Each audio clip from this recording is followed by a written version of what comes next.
Billionaires. They're the best, aren't they? Billions?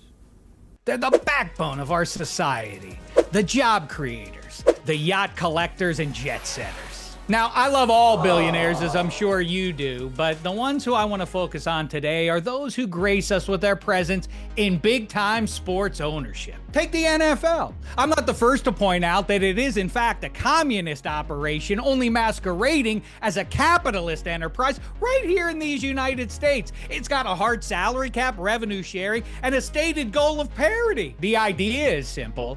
Every team given enough time should eventually win at least one Super Bowl. Everyone gets a turn. It's the grown-up version of T-ball, or at least it would be, if not for the heroic deeds of a small handful of owners. Enter Woody Johnson, Jimmy Haslam, and Jared Jones. True American patriots who year after year, decade after decade, have saved the league from itself. The NFL is structured like a game of bingo in which every team's number should eventually be called.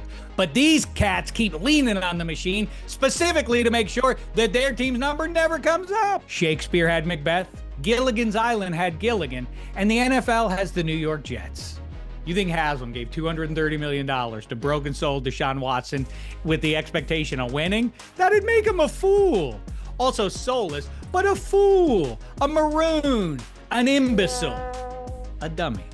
And do you think it's just a fluke that America's team, the alleged holy grail for anyone who plays football, hasn't played in a single title game since 1995?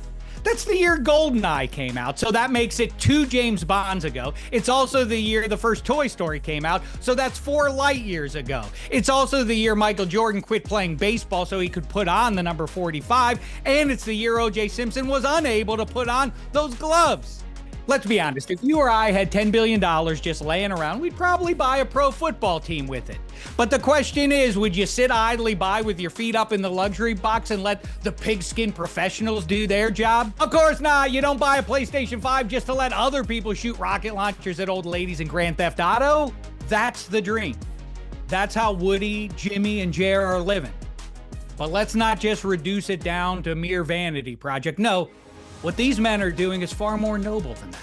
No, without them, the illusion of parity would be too strong.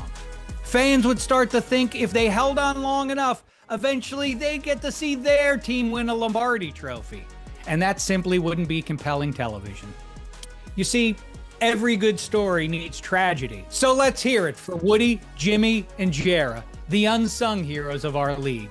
They take on the heavy burden of sucking so that the rest of us have something to laugh at around Thanksgiving. They're the sacrificial lambs of pro football, ensuring that their teams never escape the basement. They're more than owners. They're heroes.